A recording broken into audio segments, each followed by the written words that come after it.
अस्सलाम वालेकुम स्टूडेंट, उम्मीद है कि आप सब खैरियत से होंगे और आपने मेरे प्रीवियस जो एक्सरसाइजेस थी बेसिक्स की उन वीडियोस को देखा होगा और अच्छी तरह समझा होगा और समझने की पूरी कोशिश की होगी।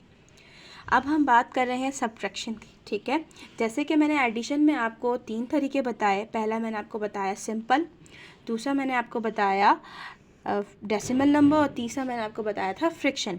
इसी तरह अब हम सब्ट्रैक्शन को पढ़ेंगे। पहले हम सिंपल, फिर हम डेसिमल और फिर हम फ्रैक्शन को पढ़ेंगे, ठीक है। सब्ट्रैक्शन का सैम्पल क्या होता है, हम इस तरह लाइन को शो करते हैं। सिंपल नंबर को हम किस तरह सब्ट्रैक्ट करेंगे, यहाँ पे मैंने 3 डिजिट्स लिए हैं, ठीक है। 3 डिजिट्स लिए हैं, जैसे 8, 8, 9, उसके नीचे क्या लिखा हुआ 3, 1, 4। हमेशा प्लस या माइनस करते हुए एक चीज़ आपने जहन में रखनी है। वो बात क्या जहन में रखनी है कि प्लस माइनस मल्टीप्लाई हमेशा इस साइड से करनी है। किस साइड से करनी है? इस साइड से। अगर आप इस साइड से कर देंगे तो आपका मेथड टोटल रॉन्ग है। जहन में रखिएगा, हमेशा प्लस माइनस और मल्टीप्लाई इस डायरेक्शन से करते हैं। 9 में से 3 चला गया, ठीक है। छोटे बच्चों के लिए जैसे हम उनको ये समझाते हैं कि आपके पास 9 रुपये थे, 3 रुपये चले गए, कितने हुए 6, ठीक है। 8 में से 1 गया 7 और 8 में से 4 गया 4, ठीक है। ये हो गया आपका आंसर।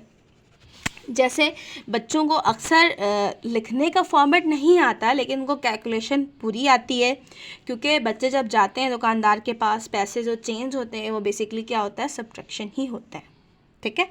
अच्छा, अब हम बात कर रहे हैं कि देखें इस डिजिट्स में जितनी भी वैल्यूज़ थी वो नीचे वाली वैल्यूज से बड़ी थी, तो आसानी से हमने सब्ट्रैक्ट कर लिया। लेकिन अगर वैल्यू लेट सपोज़ आपने किसी दुकानदार को 100 रुपये दिए और उनसे 499 की सामान ले ली, ठीक है, 499 रुपये का सामान लिया है, तो आप जब उसको आपके कैसे वो पैसे रिटर्न करेगा। देखें यहाँ पे 0, 9 से जो है वो बड़ा है, नीचे की वैल्यू क्या हो गई बड़ी, अब हो गई छोटी, तो अब हम 0 में से 9 तो जा ही नहीं सकता, तो वो क्या करेगा, वो सामने वाले से लेगा। अब सामने वाले के पास बेचारा खुद 0, उसके पास खुद नहीं, वो क्या करेगा, सामने वाले से लेगा। उसके पास वो खुद भी बेचारा है, वो खुद 0, वो किससे लेगा, वो सामने वाले से लेगा।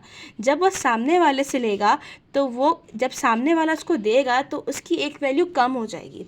जैसे यहाँ पे 1 है तो 1 से कम क्या हो गया 0, अगर यहाँ पे 4 होता तो वैल्यू क्या कम हो गया 3, अगर 2 होगा तो क्या होगा 1। यहाँ पे इसने जब इसको दिया तो ये खुद हो गया 10, 10 में से 4 गया तो कितना बच गया 6, ठीक है। अभी इसको लिखेंगे नहीं, हम आगे चलते हैं। जब इसने इसको दिया तो ये हो गया 10, अब इसने इससे मांगा था, इसने इसको दिया, ये हो गया 9, जब इसके पास जाएगा तो ये हो गया 10, लेकिन जब ये सामने वाले को देगा तो ये खुद हो गया 9, ये हो गया 10, 10 में से 9 गया बचा 1, 9 में से 9 गया बचा 0, 9 में से 4 जाएगा कितना बचेगा 5। तो आंसर हमारे देखिए, करने का मकसद मैंने आपको यहाँ पे समझाया इसलिए कि आप लोग यहाँ पे गलती नहीं करिएगा। देखिए मैंने अगर यहाँ पे 6 लिख दिया होता तो हमारा टोटल आंसर रॉन्ग हो जाता।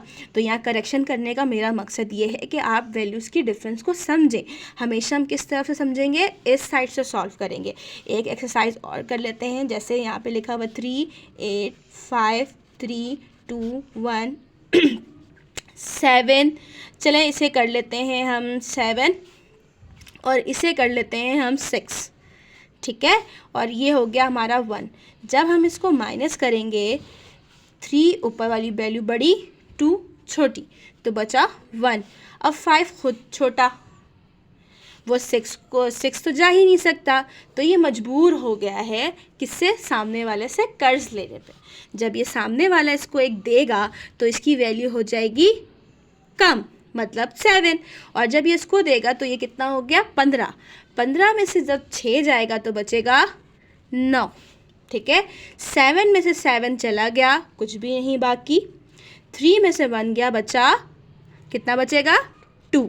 तो ये इसका हो गया आंसर, ठीक है। याद रखिएगा कि जब वैल्यू नीचे छोटी हो ऊपर बड़ी हो तो बासानी हम वैल्यू को सब्ट्रैक्ट कर सकते हैं, लेकिन अगर वैल्यू ऊपर छोटी हो और नीचे बड़ी हो तो वो सामने से कर्ज लेने वाले पे मजबूर है, ठीक है, क्योंकि वो नहीं कर सकता।